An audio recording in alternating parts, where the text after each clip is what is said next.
سيدنا محمد وعلى آله وصحبه أجمعين. أما بعد.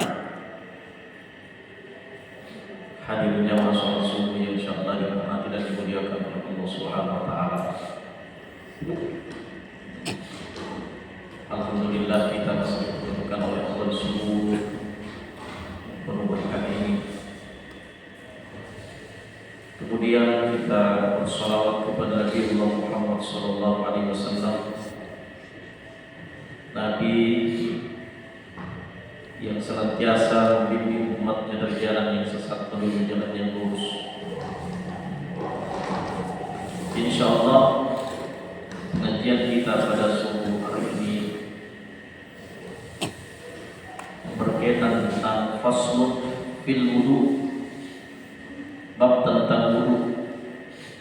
Pertemuan yang lalu kita telah membahas tentang persoalan najis serta macam-macam najis. Kita masuk pada faslun fi furudil wudu, pasal yang berbicara tentang wudu. Wa huwa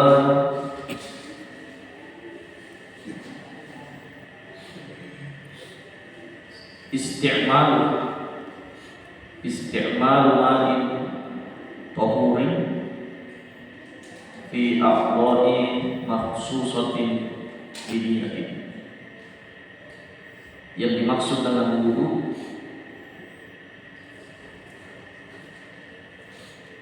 isti'malu, menggunakan air, isti'malu ma'in, menggunakan air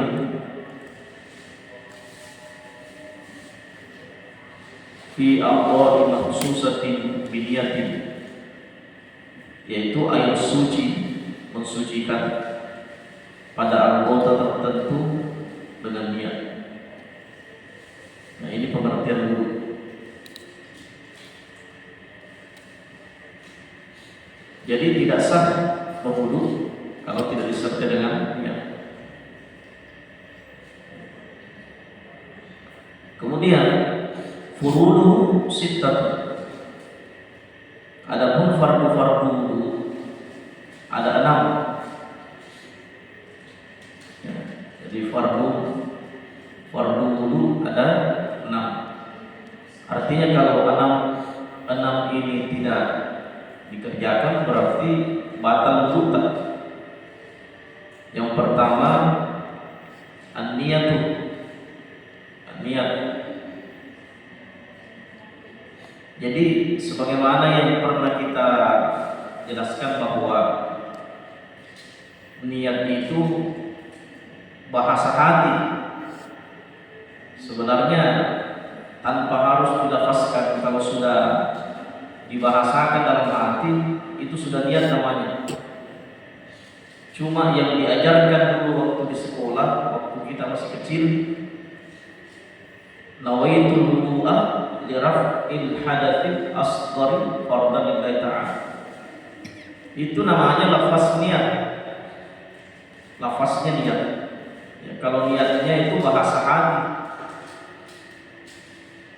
Biar tidak dilafazkan itu, kalau hati yang sudah berniat mau berwudu, sudah itu berarti sudah masuk pada wudu.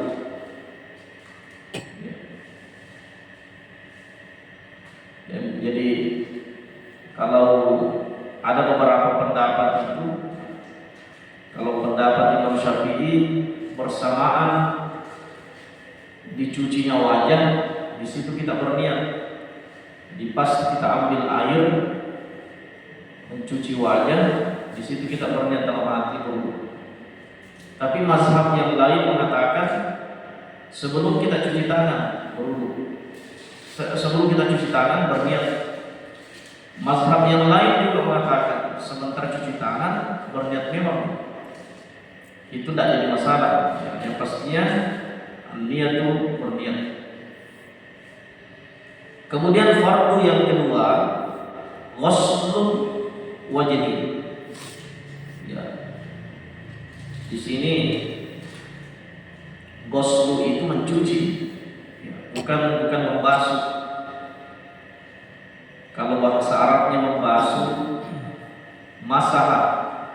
Makanya di sini tidak disebutkan mashul wajh.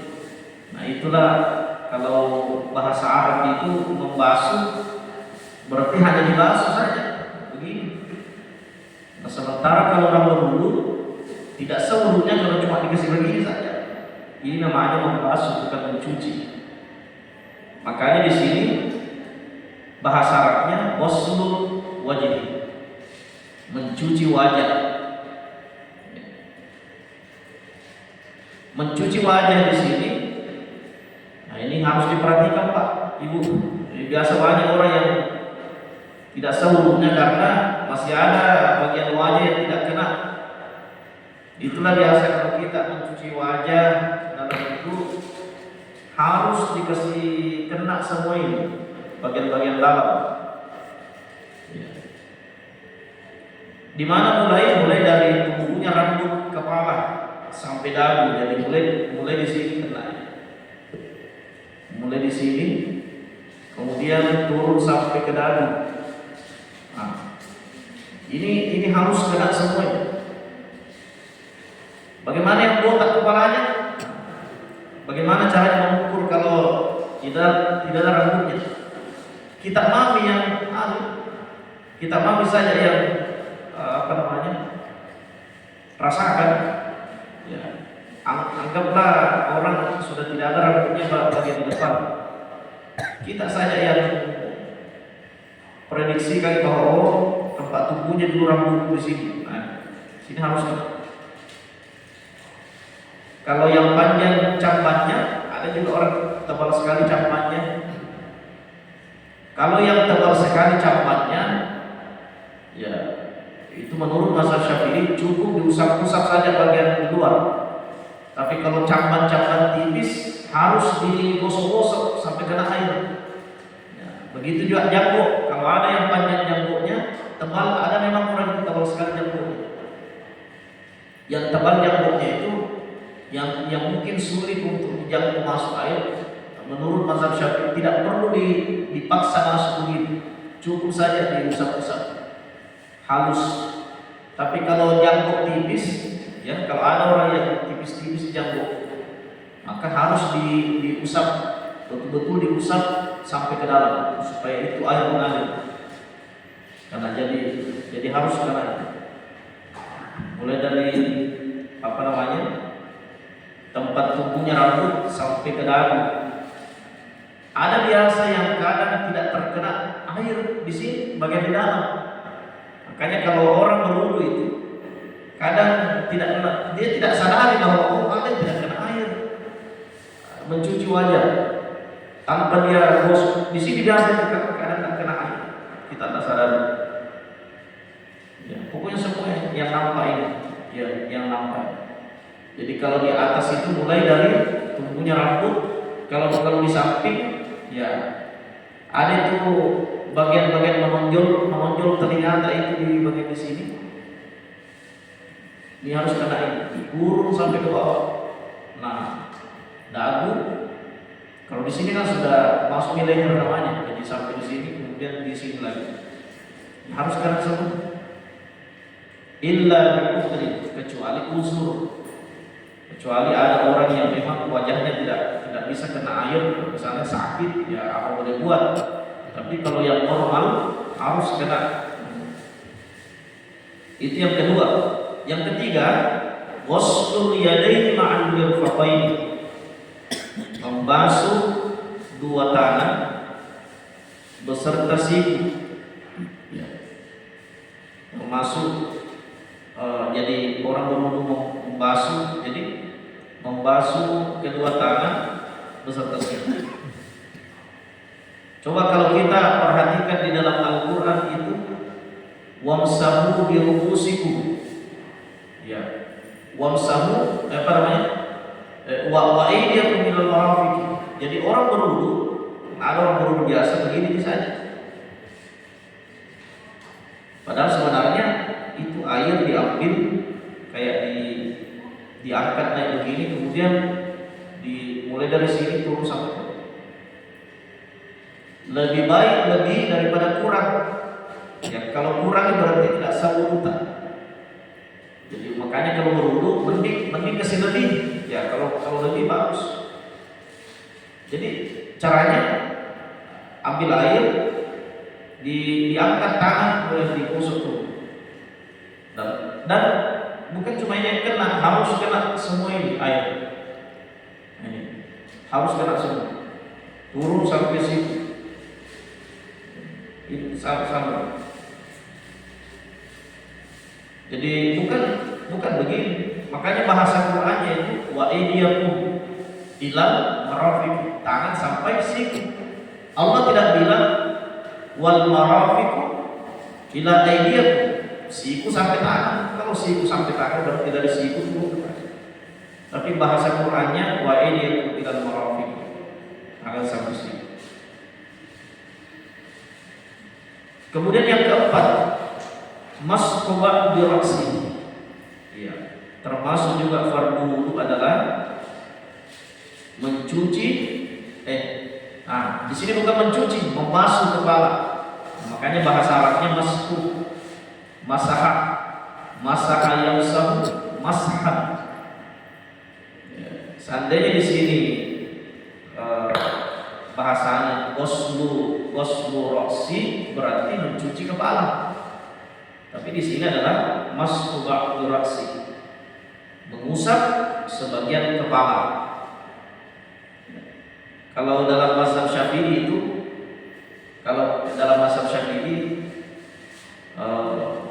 cukup satu rambut saja. Ya, anggaplah rambut.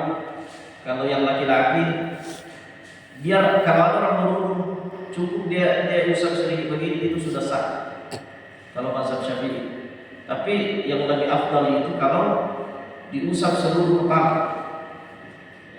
Ada riwayat yang mengatakan bahwa di akhirat nanti orang yang berwudu yang mengusap seluruh kepalanya dengan menggunakan air itu akan terhindar dari panasnya matahari ketika satu jengkal dari atas kepala.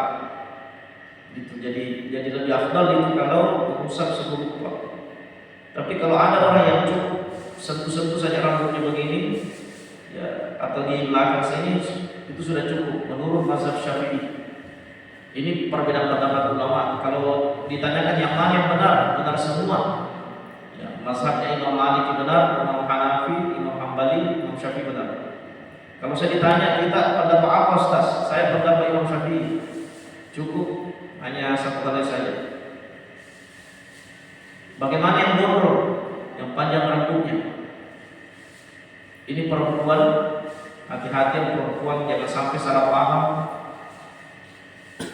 Jadi kenapa di sini bahasanya mashu bi ra'si, mengusap sebagian kepala? Karena yang disuruh usap itu yang bagian di kepala, ya rambut yang bagian di kepala. Karena ada orang panjang rambutnya sampai di pantat, ya apalagi perempuan yang sepanjang rambutnya, salah paham. Ambil air, itu tonjok ujung rambutnya yang dia kena begini. Bukan itu yang dimaksud. Itu namanya sya'run, rambut. Makanya bahasanya di sini ra'su, kepala. Artinya rambut yang ada di bagian kepala, bukan rambut yang panjang turun ke bawah. Itu. Kemudian kelima, ghuslur rajulaini ma'al ka'baini, mencuci kedua kaki, ya. Mencuci, ya. Jadi di sini mencuci lagi, bukan membasuh. Ya. Seandainya di sini bahasanya maskur rijlaini, berarti membasuh kaki. Anggaplah ini kaki. Jadi kalau masuk cukup dikasih begini saja sudah. Tapi di sini dikatakan wasfur rijlaini ma'al ka'baini, mencuci kaki sampai mata kaki. Harus, jadi kalau mencuci berarti harus kena semua. Nah, jadi harus kena semua, digosok-gosok di sela-selanya. Jangan cuma disimpan di bawah keran baru sebegini. Ada orang biasa sebegini di kakinya di bawah keran, tidak gosok-gosok. Dikhawatirkan ada yang tidak kena. Jadi ini saja yang 5 rukunnya wudu. Jadi cuma 5 saja rukunnya wudu. 6. Yang terakhir tertib. Ya, tertib. Artinya tertib itu tidak boleh tak balik-balik, tidak boleh harus berurutan. Jadi yang pertama niat, yang kedua mencuci wajah, yang ketiga mencuci tangan sampai siku, yang keempat membasuh sebahagian rambut yang ada di kepala, yang kelima mencuci kaki sampai mata kaki, yang keenam tertib. Tidak ada di situ kumur-kumur. Jadi mencuci tangan kumur-kumur, kenapa tidak masuk di sini? Karena kumur-kumur itu sunnah. Jadi berkumur-kumur, jadi ada di sini yang menjadi sunnah-sunnahnya. Ya. Kita masuk pembahasan sunnah-sunnah wudu. Ya, an-nass al-arabi sanaduhu kathiratun minha. Sunnah-sunnah wudu itu yang pertama at-tasmiyah, membaca basmalah. Jadi membaca bismillah, bismillahirrahmanirrahim. Allahumma ja'alni minat tawwabina wa ja'alni minal mutatahhirin. Ya. Alhamdulillahilladzi ja'ala al-ma'a. Atau kalau tidak dihafal itu doa yang begitu, bismillah saja, bismillahirrahmanirrahim. Tapi sunnah. Ya, jadi karena ada orang lupa baca bismillah, ulang kembali wudunya. Sebenarnya repot juga. Tapi tidak apa-apa, tapi kan repot. Nah, tapi kalau mau kita dapat pahala, tidak buru-buru jadi silahkan dibaca basmalah. Itu sunnah. Minimal baca bismillah. Mau disambung bismillahirrahmanirrahim boleh. Kemudian sunnah yang kedua, wa ghaslu kaffaini qabla idkhalihima fil ina. Membasuh dua telapak tangan sebelum memasukkan ke dalam bejana. Jadi begini. Jadi sunnah itu cuci tangan sunnah. Makanya ada orang yang di sebuah desa airnya memang di sana asin. Memang susah di sana orang dapat air tawar, pokoknya asin. Jadi mereka kalau mau masak itu beli air galon, dia di stok memang galon. Jadi pernah suatu ketika lagi sariawan di top itu, kalau sariawan kemudian kita mau kumur-kumur pakai air asin. Nah, apa kata orang ini? Tanya sama saya, Ustaz, sah jika itu wuduku? Nah, saya tak. Waktu itu saya tidak kumur-kumur, langsung saja dicuci muka. Saya bilang benar bicara, karena yang wajib memang itu tadi. Yang wajib kena air cuma 4 ya memang.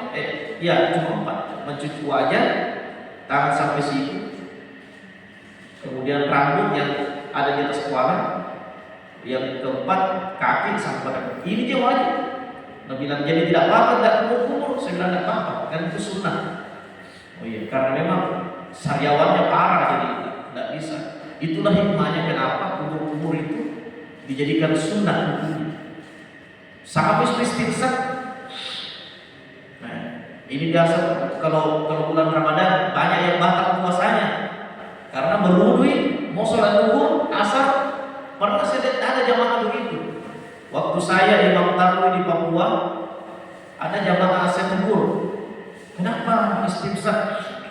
Dia hirup itu air. Baru caranya menghirup air. Maksud memang itu air di sini. Dia bilang, kita kan berwudu. Saya bilang, itulah hikmahnya kenapa kumur istinsak. Jadi istinsak namanya itu memasukkan air ke wudu. Untuk lain kalau air itu nak tapi pasti ada masuk. Pasti masuk itu air. Kalau masuk itu air berarti batal puasa. Kan sunnah. Jadi kalau saya di bulan puasa tidak usah pakai istinsak. Cukup saja cuci tangan, kumur-kumur, kalau mau kumur-kumur, kemudian saya tidak usah pakai. Ada juga kuliah tambah-tambahannya orang berwudu. Sebelum dia cuci kaki, sentuh dulu lehernya. Nah, Ini kan tidak ada dijelaskan di sini. Ya. Jadi saya tidak tahu, nggak bisa juga disalahkan orang yang satu leher. Mungkin ada tuh juga nggak tahu, ya pemahaman kita tidak sampai di situ. Yang pastinya yang tertera dalam kitab ini cuma 4 saja yang wajib, selebihnya itu sunnah. Apalagi sunnah? Ya, sunnahnya wal madmadatu wal istinsyaq. Ini tadi kumur-kumur dengan istinsyaq. Ya, istinsyaq itu memasukkan air ke hidung lalu mengeluarkannya. Kemudian yang disunnahkan adalah wa mashu jami'ir ra'si, mengusap seluruh kepala. Wa mashu udhunaini, mengusap telinga, 2 telinga. Ini sunnah juga. Dia mengusap 2 telinga. Ini juga sunnah. Wa taqdimul yamini ala yasari, mendahulukan yang kanan atas yang kiri. Nah, ini juga sunnah.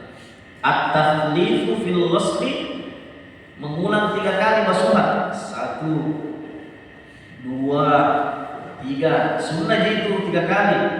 Yang wajibnya itu cuma 1 kali. Cuma kenapa ulama mengajarkan kita kasih cukup 3 kali? Karena biasanya kalau cukup 3 kali pasti kena semuanya air. Kenapa? Kalau 1 kali dikhawatirkan masih ada anggota tubuh yang tidak kena air. Makanya sekali disempurnakan 3 kali.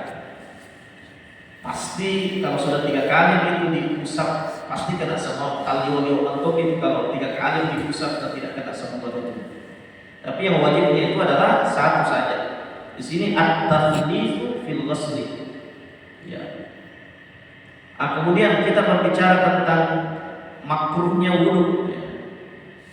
Makruhnya wudu di sini adalah al-israf. Ya, al-israf fil ma', berlebih-lebihan memakai air. Itu kalau kita berwudu jangan terlalu diputar itu keran sampai kencang. Makin sedikit saja diputar. Makruh hukumnya itu. Kalau kita berwudu banyak sekali yang makruh. Makruh itu berarti mengurangi pahala. Jadi boros juga. Ya. Innal mubadzirina kanu ikhwana syayatin.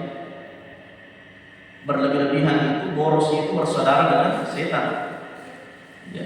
Apalagi yang makruh at-taklili.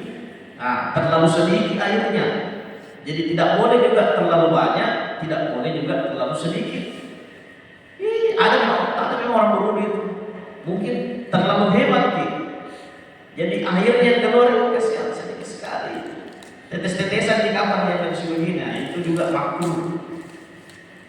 Apalagi yang makruh? Ya. Waddarbu 'ala al-wajhi, memercik air terlalu keras di wajah. Jadi ada orang berwudu itu dia pukul mukanya. Jadi itu makruh, ya. Kemudian selanjutnya wa ghairu dzalik mimma la yata'allaqu bi sihhatil wudu. Serta termasuk juga makruh itu berbicara sambil berwudu atau berwudu di tempat najis. Nah, ada biasa yang bertanya begini, Ustaz, bagaimana hukumnya berwudu di dalam WC? Maka jawabannya boleh tapi makruh. Tapi WC ada 2. Ada WC yang punya kloset, ada yang tidak. Makanya ada biasa rumah itu terpisah. Ada klosetnya yang tidak, ada WC-nya yang tidak ada klosetnya. Ada WC, ada kloset. Yang dimakruhkan itu kita berwudu di dalam WC yang ada klosetnya, itu makruh. Jadi kalau mau berwudu, kalau ada keran di luar, usahakan di luar kita berwudu. Karena itu makruh di tempat najis. Ya. Termasuk juga yang berwudu telanjang. Nah, ada biasa orang berwudu itu telanjang. Boleh kan? Boleh. Cuma makruh. Bukan tidak boleh, makruh. Ya.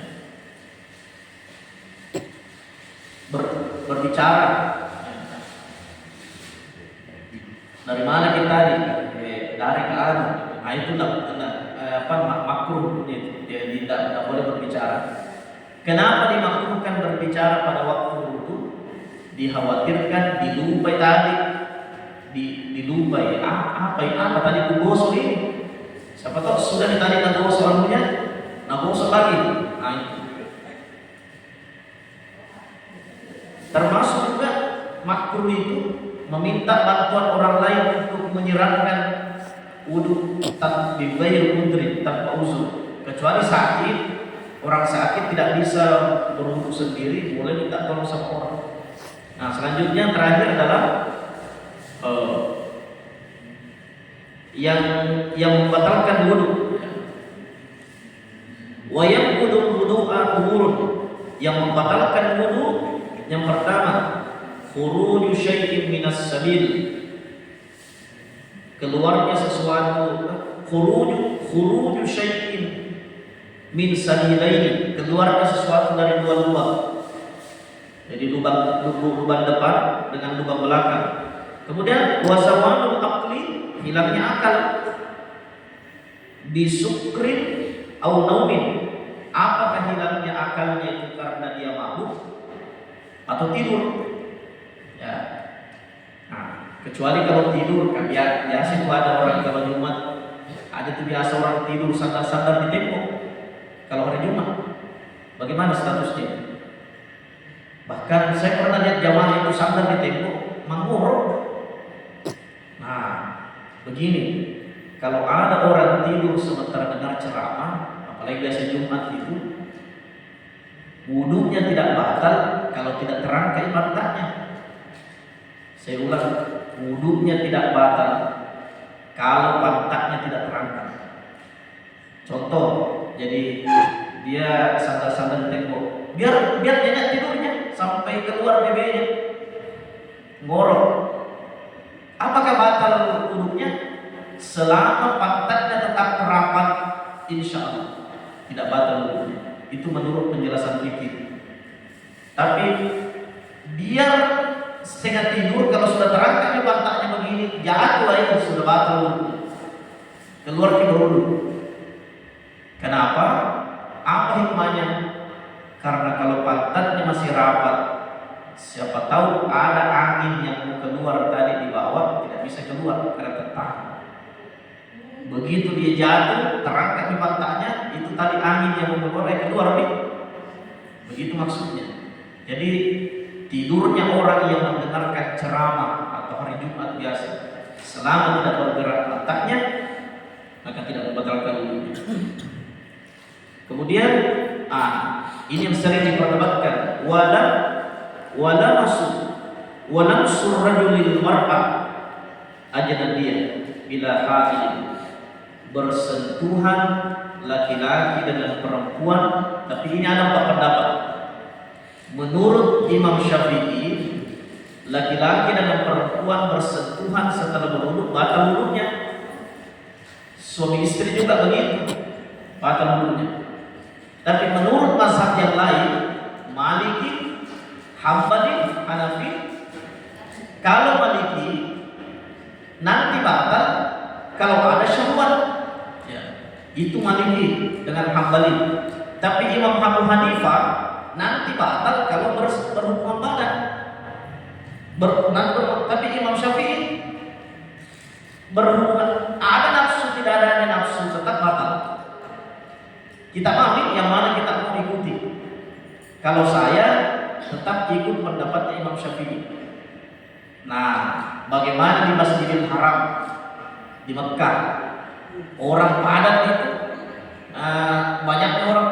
Nah, ternyata Imam Syafi'i memberikan keringanan bahwa kalau perkara darurat seperti itu tidak bisa dihindari, maka yang tadinya batal wudu ketika bersentuhan laki-laki dengan perempuan, tapi karena darurat, kaidah usul fikih yang mengatakan ad-daruratu tubihul mahzurat. Perkara darurat membolehkan kita untuk melakukan sesuatu yang melanggar. Jadi yang tadinya batal wudu, tapi karena di Masjidil Haram padat orang laki-laki perempuan bersentuhan, maka di situ tidak mengapa kita pakai pendapat yang lain, mazhab Maliki yang dipakai di sana. Jangan bilang wah saya tak boleh batal, repot kalau oke. Setiap sentuh lagi orang Arab, sentuh lagi orang asing, berulang repot. Maka itu tidak jadi masalah. Bila termasuk Pak jadi menantuta itu ibu, Pak, menantuta itu kan mahram mu'abbad. Jadi kalau jangan sampai menantuta oke ditemani bersalaman lawan jenis, ambil batu tangannya. Karena kenapa? Mahram tak itu. Jadi menantu dengan mertua itu mahram mu'abbad. Dia sudah bercerai anaknya, misalnya toh, nauzubillah, bercerai misalnya, tetap mertuanya tetap jadi mahramnya. Iya.